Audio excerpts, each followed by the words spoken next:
When? Go. Okay, welcome. I've done this before, but new stuff is coming up and I really want to just go over it again.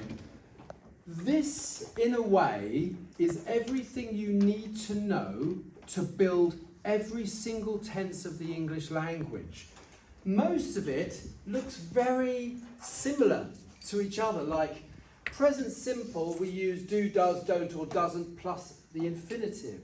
With past simple we use did and didn't plus the infinitive. With future simple we use will plus the infinitive.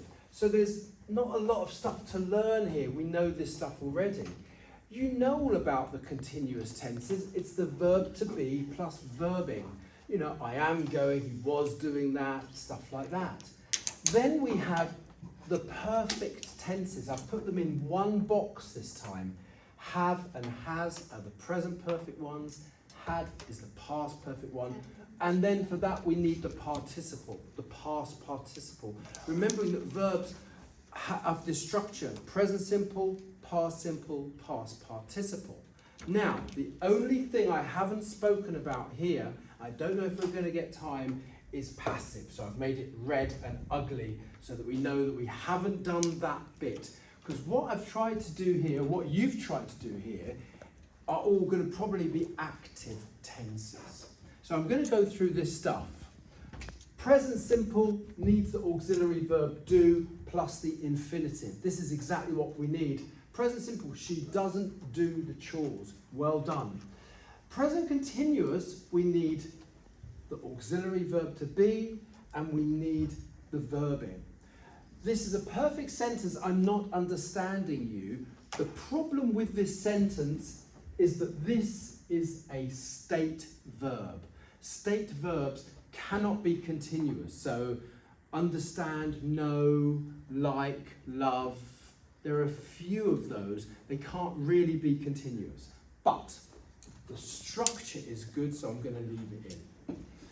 Past simple, I wasn't happy at my job. It's good, but I really wanted negative with the auxiliary verb. And when you use the most simple verb, to be, in the present simple or past simple, there's only one verb, it's the verb to be. So you can't create a subject and a verb and an object. But whoever wrote this, well done. It is a good negative past simple sentence. So I'm going to leave it on the board. Past continuous, she wasn't enjoying the game. Absolutely. The verb to be in the past and the verb in the ing. The main verb ing. Future simple, she won't go to school tomorrow. The auxiliary verb will or won't and the infinitive. So all of this is stuff we've done many, many times before. And it's only when you get down from here onwards that we come to stuff that we might not know as well. But what I did, I gave you the structure over here to see if you could build these tenses on your own. So let's have a look. This is my first look at this. Future continuous, I won't be going to bed late. We have the future and we have the continuous. We need the verb to be in the middle because after the auxiliary verb will, we need to have the infinitive. So this is like the auxiliary bit and this is like the main bit. Auxiliary verb, well, these are both really main verbs. Auxiliary plus the infinitive, and then we need the continuous. Future, continuous. That's basically what we've done. Future, you need the infinitive, and the continuous is there. Present perfect, you guys have done this before. They haven't got a ticket to the movies. We need the auxiliary verb have plus the past participle. Remembering that sometimes the past participle and the past simple are the same. Like in this one here, get, got, got. In America, they say get, got, gotten, but we don't use gotten in England. It's just get, got, got. So this is correct. Present perfect continuous. There's a problem here because whoever wrote this one has used the past auxiliary verb. When we say the word present, or when we say the word past, or when we say the word future, we're looking for those auxiliary verbs. Look, Present simple is there. Present continuous is there. Past simple is there. So whenever we look at these words, present, past, or future, you can see there's only 3 words here.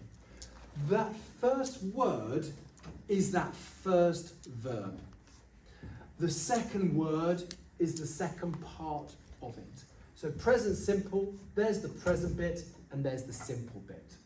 Present continuous bit, there's the present bit, there's the continuous bit. The ing is the continuous bit. Present perfect, there's the present bit. Always the auxiliary verb is the present bit. Always the auxiliary verb is the past bit. Always the auxiliary verb is the future bit. And then it's the perfect bit that you get the next bit of it. So that's how my mind works when I'm trying to put this together. So present, perfect, continuous, this is past. So we just need to change this to present. And of course it's perfect because the auxiliary verb is the perfect verb. And we know with perfect we need the past participle.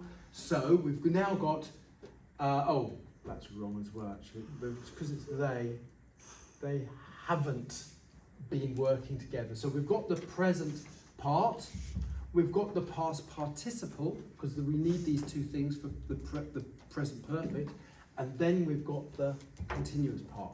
Present, perfect, continuous. It's like that it flows down the line. Past perfect, I haven't ran that time. No, we need the past of the perfect. The past of the perfect is I hadn't. So that's the past bit. There's the perfect bit. Yeah, the perfect bit. Now this is a tricky one. The present verb is run. The past simple is ran. But the past participle, which is what we want here, is run.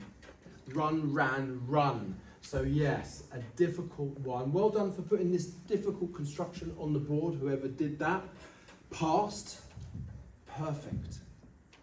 Then we have past perfect continuous. There's the past bit.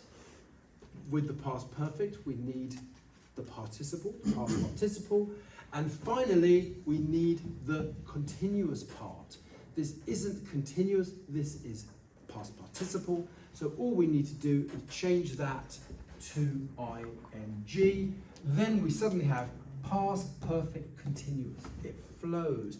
You can build any of these sentences with this construction. Not all of them are simple, like, future continuous. You just need to make sure you have the verb be in there. There's the future, there's the continuous, and there's the bit that you need for the future. So I think you can do it with those bubbles. Okay, last 2. These are the toughest 2 because they're not tenses that you use often. We have future perfect. There's the future bit. Now with will, you need to have an infinitive. The infinitive here is the perfect bit. There's future perfect. Hang on a second. Oh yes, I can see what you've done. Okay, that's weird. I'm just going to change it. I'm just going to take this out because then it flows nicer for me. Future, perfect, and the perfect needs the infinitive. Sorry, past participle. Bad English, sorry about that. They will have cleaned their clothes. And finally, future perfect continuous. There's the future bit in the negative. I did ask for negative, but that's fine as well. There's the future bit, there's the perfect bit, and there is the continuous bit. This is the most complex structure, future perfect continuous, because after the perfect bit, you need to have the past participle. So that's the hardest bit. But in general, you can find everything you need here. Present simple, past simple, future simple, present continuous, past continuous, future continuous, present perfect continuous, future perfect, put these bubbles together, and that will help you construct the sentences. The next part of our learning, which we may not get around to this time because I want to do something a bit more fun, the next part of the learning will be, why do we use each